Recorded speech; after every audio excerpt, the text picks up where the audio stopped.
Don't wait till the battle's over. Don't wait till the struggle ends. Shout now, shout now, right now. Shout now, shout now. Don't wait till you make it home. And welcome to the Phillip Show. Grab your coffee because this one's going to be good. Grab your coffee, a notepad, and something because you're going to take notes today. And the reason why I'm saying that is we all have had some sort of job where something just isn't right. We're in the era now where we hear a lot of things being deemed toxic. Now think about some of your jobs and think about you as a manager. In what scenario would you call something toxic or someone toxic? And better yet, what do you do? Do you stay? Do you go? Do you address it? So many things. And I know that you're all thinking right now, ooh, that one leader. But what if that leader was you? Yeah, so take some personal notes too. And today, we have the founder of Vent and the CEO of lightup Germany with us and focusing on fighting toxic leadership. I know. Get ready. Kasia Musur is here. Kasia. Hello. Hi. How are you doing? I'm fine, thanks. How are you? I am doing great. So for starters, first, where are you and what time is it? I'm in Berlin, Germany, and it is, 3 o'clock. 3 o'clock. Wow. I love what's going on in your background. It's so tranquil. It's nice. Thank you. Yeah, I'm ready for the autumn. It's not autumn quite yet, but I'm already in the mood. Yeah, I'm ushering it in with this sweater. I'm like, I'm going to wear a sweater today. It's like we planned it. It's like we planned it. So I am so I'm so curious about toxic leadership and just the word in general. That is such a specific point of concentration. How in the world did you gravitate to saying, you know what, I'm not about this toxic leadership, so I'm going to do something about it? First-hand experience to begin with. So I experienced it myself, and at the beginning I had no idea what was happening. I experienced it more than once, and with every experience I had, I learned something new, and I was faster to recognize the red flags and then to make healthy choices for myself. So then towards the last experience I had, I came to the conclusion that, this is just strange and doesn't feel right to have to living my life this way. And I was talking to a friend and I said, yeah, it's tough, and in the end, I learned so much, even though it was really tough. And the friend said, actually, you can learn a lot without being humiliated. You can learn a lot without being discriminated against. There are healthy environments where you can learn just as much or even more. And that really made me think that this is very true. And why is it tolerated? And also, why did I not think of this myself sooner? Why did I accept it for such a long time? And then I just realized that in my environment at that time, when I was experiencing it, nobody was there to point out to me that this is a very unhealthy situation. What I heard mostly was, oh, you're exaggerating, or, a boss is a boss, everybody is going through it, or everyone has those sort of experiences, especially at the beginning of their career. And I also heard, oh, your boss is such a prestigious persona and they're very well recognized. So how is it that you cannot get along with them if, they're doing so well in the business? So there was a lot of blaming as well, and self-blaming too. Yeah. And then when you were, I'm so interested to know, number one, at what level of your career did you start to notice that this was something that was happening to you? Is this something that only happens to high executives? Were you entry level? Where did you find your place on this spectrum? So I've been working since I started university. So now it's 18 years. And my first jobs were very, very great experiences. It was later on, the positions were still quite junior. But also, it depended on the size of the company. The first experience that I had was in a very small organization or a small company. And so it was, I already had work experience. I knew what I was doing. I had the confidence that I was already after university at that point. So I had the world was my oyster, and I was quite confident about what I was doing. So the job was entry, but I was not a newbie in a way. Right. So you mentioned a word in there that said you were confident. One of the things that that I'd like you to speak to before we go into like identifying it, what did it do to you to have to, I guess, your character, like how you were able to navigate? What did you think about yourself? What did it do to you personally to have to not just experience it, but endure it to the point of saying, you know, that's quite enough. I would assume that it's not easy to be in a workplace like that. So as a worker, how did that impact you? Terribly. And I was in this situation that I felt I have to keep this job. There is no other way. I was trying to look for other opportunities, but in my life situation at that moment, nothing seemed financially as good. Nothing seemed to fit my resume as well. And I really felt like, okay, you know, also an important thing to mention was that I felt like, okay, this is the perfect job. This is my ideal job to have. So there was also this element of finally, I have a job that is the right one for me. So I really felt like I had to keep it no matter what. And then when things started happening already quite early on, what it did to me was first, as you said, I was confident. At first I was confident, and very quickly I started thinking, was I wrong about it? Was I just lucky before? Was I in an environment that kind of tolerated my incompetence? So there was a lot of self-questioning, and then kicked in this need to, okay, no, this is my ideal job. Now I have to prove myself. So trying to fix things, trying to be better, and trying to keep the relationship on a positive note. And then that never worked, because I was not really the problem there. So what it did to me was, it made me question myself a lot, and my self-belief, and that confidence, they just went. Yeah. So after you made the decision to say, you know what, this is going to be an area of concentration for me, I'm going to help people, you know, with this. What was that? What was that switch? What do you do, I guess, in terms of being able to be an advocate for no more toxic leadership? What do you do? So the switch came when I started having roles which were, I was managing teams, I was in leadership roles, and I realized that actually I can do it well without being a bully. I can do it well without making other people feel small, and we can cooperate really great. I don't have to have all the answers. That's why we are a team. And in one of those roles, I thought I could have a bigger impact, but I couldn't, because the boss of mine didn't really share those values. So for them, the people, the encouragement of people and taking care of people was less important than profit. And that's what really made me think, okay, there is no way to have an impact, no matter what an amazing HR person you are or people person you are. If you don't have support from the top leadership, you will achieve very little to nothing. And that's when the switch came, because as you mentioned, I run an NGO, and we are a team of 35. So it's quite a, large team to say. And we are spread all over Germany, and we manage very well to keep a very good atmosphere and collaboration. And that's when I thought, you know what, we have to talk about this more, because it is possible to have a healthy team, and it is possible not to treat people badly for the purpose of achieving goals. So that switch came then, and I just felt furious about the fact that people who don't value, or they don't respect other human beings, are profiting so much from it, because there is a lot of money to make out of exploiting others.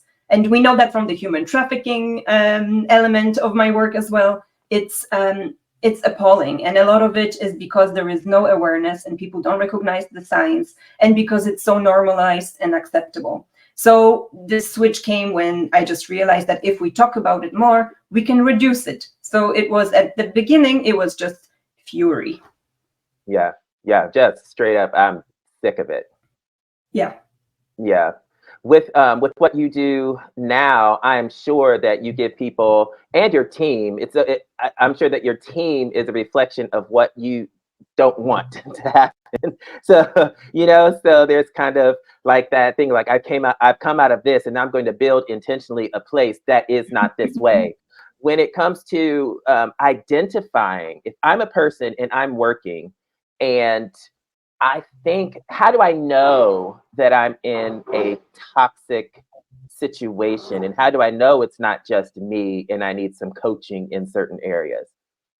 hmm Well, first of all, you pay attention to yourself because you feel those signs. You recognize what are your thought patterns? What are you thinking? What are you feeling? How are you behaving? If you have experience from before and you compare it, what happened suddenly that in this one place you're suddenly so much more negative or not performing so well. And that's one thing. Another thing, you look at the culture, you look at the people around you. What are they like? Are people competing? Are people gossiping? Is there a lot of negativity and this unhealthy feeling in the team in general? And then you look at that leader and how are they behaving? Do you trust them? Are they just charming, but they don't deliver? Are they, favoring some people over others? Is there honesty in what they say? And in general, what is the feeling? Because it's that gut will tell you that you are in an unhealthy space. And whether you need coaching or not, that's that's this bigger picture that you have to take into consideration, because it's not just about it's about the dynamic with other people. So it's a different things that happen to you depending also on your life situation. Mm.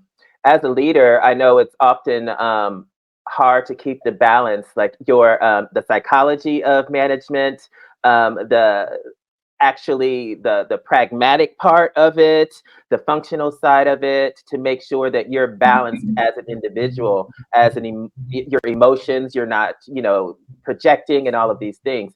As a leader, how does one guard against becoming someone who would be considered toxic or fostering this type of negative atmosphere for your team? Yeah, again, you have to check with yourself. And why am I in this position? Am I in this position because I love to be in the limelight? Am I in this position because I like to manage other people and tell them what to do? Is it about my glory? Or is it about the money that I can make here? Or am I actually passionate or care about the outcomes, about this organization, company, whatever it is that you're doing? Because toxic leaders are those people who sacrifice everything for their own profit and for their glory. So they don't care about the goals of the organization, as long, they care only if they bring them fame and money. But if it's something that is not really spoken about, they will not care so much. So you have to ask yourself, okay, what is really driving me here?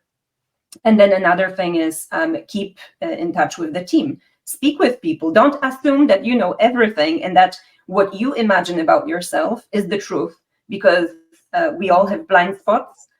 We all make mistakes. We all learn. And you have to speak to the team, because you might not be realizing how you're impacting other people. So also don't just focus on achieving goals, financial goals, for example. So it's not a race to achieving goals and financial goals. It's more about how is the team working together, and do you understand people? It's actually all about people. And it's Simon Sinek who said it as well. If you don't understand people, you don't understand business. So whatever it is that you're doing, you have to understand people.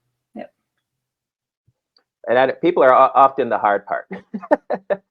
People are often, even though it's the most complex, because not only do you have to understand them, you're understanding them from the perspective of yourself. And it starts with, how are you perceiving? How are you processing? What do you find offensive? What is not offensive? Are you over? There's so many things that come into play with how people manage themselves and how available they are to successfully manage others. In your company, Vent, tell us a little bit about that. What is Vent? Yeah, so this is a startup. I started working on it last year, and the idea was to get people talking about their experiences, to shine more light on it, and to denormalize the abuse, and to reduce the acceptance. And it's also, yeah, like you said, you just mentioned, it's about how people are treating other people, and that is the most complex thing. And with Vent, we want to draw the attention to the fact that this element is rarely brought in when you're assessing someone's readiness for a leadership role. So we want to bring more awareness to the topic of toxic leadership for the purpose of people recognizing it sooner rather than later. Because then you can really avoid all those horrible experiences. And I am with Vent, I started with interviews. I wanted to validate the idea. I wanted to check, how big of a problem is it? And as I started interviewing, I recognized that it is a massive problem. It is in every industry. It doesn't matter what age, it doesn't matter what background, it's across the board. And there is a lot of shame and there is a lot of fear around it. So people don't talk, people don't share stories. And those kind of leaders, they just keep changing and changing stuff. So more and more people are suffering and then moving on to another job with this residual trauma, taking it home. And it's just a lot of suffering and a lot of damage, which could be avoided if there was just more awareness. So Vent is meant to create a community of people who want to support each other and want to prevent this from happening to others in the future. And also in my interviews, I see that there is a big desire to increase the accountability, and not even in a legal sense, but just for it to be recognized. Because even though sometimes I speak to people who did go the legal route and they received compensation, but because they never heard apologies, because it was never fully recognized, they still don't have closure.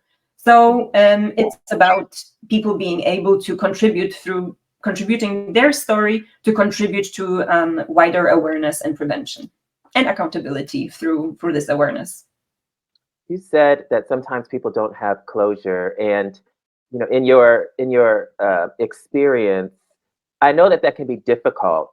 How do you recommend, or have you seen people who actually needed that closure? How do you move forward if there's something that's left undone when there was damage that caused damage to either your self-esteem, your work esteem?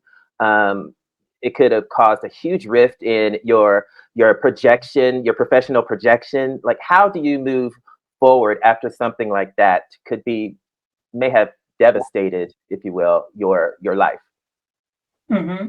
I think the majority of this devastation comes from blaming yourself, because you think, I did it in some way. I didn't communicate well. I didn't do my job right. I didn't spot it soon enough. And I think the closure comes from this validation that it's actually not me. It's a systemic issue. It's so many different people who go through exactly the same thing. And if you're junior, you may think, oh, I didn't have the experience. If I knew more, if I was smarter. But no, it's people in high positions it happens to. In those interviews, by now, I have interviewed over 100 people, and they were from across different industries. They are doctors. They work in public administration, in government institutions. It's really, you may think it happens to a certain type of person. No, it happens to every type of person. So it's about, this is also what we want to do with Vent, for people to recognize that it is not an individual problem. And I think when you know this, when you recognize it, you can move on more easily. You can heal from it because you don't have to blame yourself. So it takes away this element of that mental burden. Wow. I'm so glad that there's this. So glad that your organization is there. It seems so passionate and so necessary. You also do work with human trafficking. What is your role in that? Mm-hmm. Lightup Germany is an NGO focusing on education for the purpose of prevention of human trafficking. So we create workshops and social media campaigns for youth in Germany to spread awareness about the threats and realities of forced prostitution and human trafficking. And my role as the CEO is to help manage the people, to lead people that we have. We work with a lot of volunteers. We are mostly a volunteer organization. So it is about giving those people the space to express their passion for this topic and to use their skills. We have a lot of, because it's social media campaigns and it's education, we have social workers, we have social media experts, graphic designers, we have people who love to write text and teach. So it's a mix of people that in my role, I'm bringing together with the other people who are with me on the management team. We are bringing these people in that space so that they can use their talents for a good cause and to educate. Yeah. And to educate. For you, where is your feet deep in it, knee deep, in so many things, and it sounds like they're all emotionally charged, right? It sounds like they're very emotional.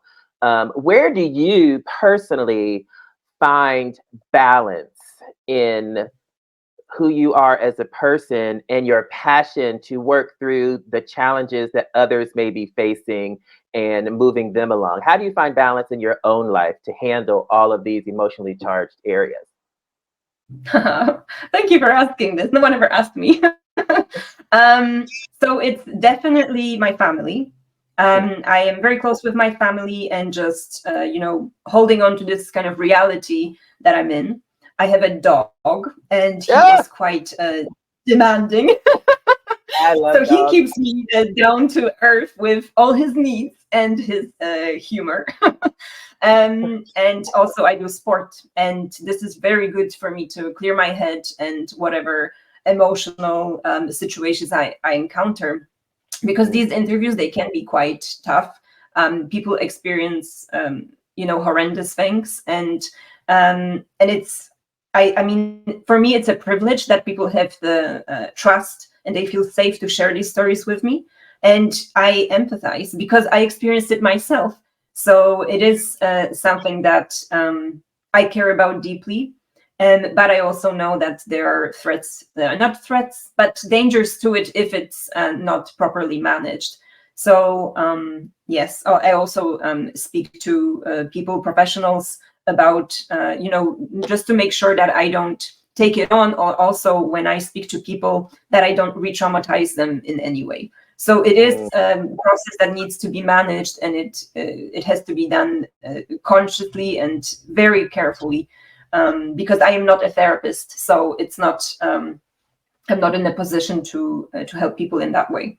So I'm more the taking in the story so that I can use it later to find this solution. And what keeps me also motivated is the fact that people want this solution. People really want a solution to this problem. So they are very happy to share their stories. And I think this is no matter how hard the story is, they try. They dig deep into their mind, because, when you go through it, you then suppress it. You don't want to remember it. You don't want to talk about it. And then you come to this interview and you're like, okay, I'm going to have to talk about it again. And it's not even that you have to. You decided, I will go there again because I know it can help other people. So it's an amazing thing in a way, because it's like the meeting of people who are like-minded. We meet together and we're like, let's do something about it together. So it's different things that I do. Yeah, see, people are so dynamic, and it takes so much to just connect and even be centered enough to connect. I'm so glad you have a dog. I love dogs. Do you have a dog? Dogs. I don't, but they're my favorite. Speaking of. What kind of dog is it? It's a mix of a Yorkie and a Schnauzer, so it's like a big Yorkie. Oh my goodness. I always say that dogs are my favorite people. You know what? Yeah, really. And Yeah. he can wake up with in a bad mood. He is really very human-like, definitely. Yeah. Yeah, yeah. So for people who are interested in reaching out to you or to learn more, what can they do? So right now I'm just on LinkedIn. We are building a Okay. website. I have a team. We are 4 people together, and we are currently building a website. So with the stories that I got, I am creating content so that the patterns are more visible, and I will be further interviewing people and giving them the space to share their story and contribute. But right now it's just LinkedIn, and within a couple of weeks the website will be running, and then it will be there. Yeah. Yeah. Well, I'm so glad that number one, this takes a lot of courage. It takes a lot of courage to say there's actually something wrong and to try to find a solution and then to come from that and create solutions for other people. So thank you so much for the courage that you had to kind of step out and make something happen and battle that, combat that. But it also, for all of the other people who are listening, what a tremendous relief there must be to know, whoo, I'm not alone. Somebody else has gone through this. Somebody else has spoken up. And now, because of people like you and the people that have been brave enough to share their stories, other people will be able to say, you know what, I can be this courageous as well. Yes, exactly. And I also want to encourage people, even if they think my story is not as extreme, it doesn't matter how you perceive it, extreme or not. If it affects you emotionally and mentally and physically, it's important, and every story counts. So don't think, oh my God, I didn't experience such a bad thing. If it impacted you, you did. Yeah, it was a big thing if it impacted you. Yeah. Perfect. Kasia, thank you so much for being here. I'm so glad that for everybody that doesn't know, we met on LinkedIn. So shout out to LinkedIn for connecting people and countries together and meaningful causes and platforms and actions. So I'm so glad that you took some time out of your day over there, your meaningful day, to sit here with me and drink some coffee. And thank you. Thank you. Thank you for creating a platform that allows people to talk about so many different things.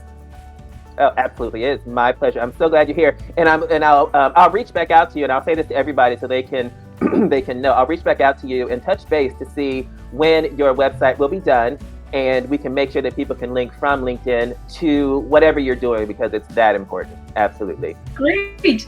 Thank Absolutely. you. You're welcome.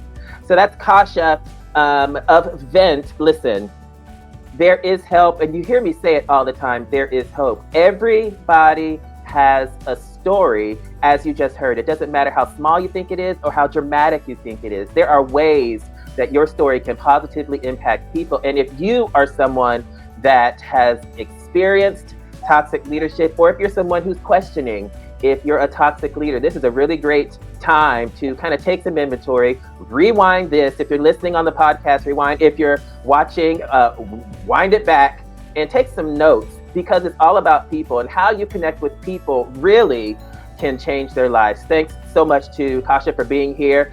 And for you all, make sure that you visit phillipo'rourke.com to learn more about the work that she's doing in Germany and more about some amazing stories. And as usual, you are the best you in the world. And I will see you next time here on The Phillip Show.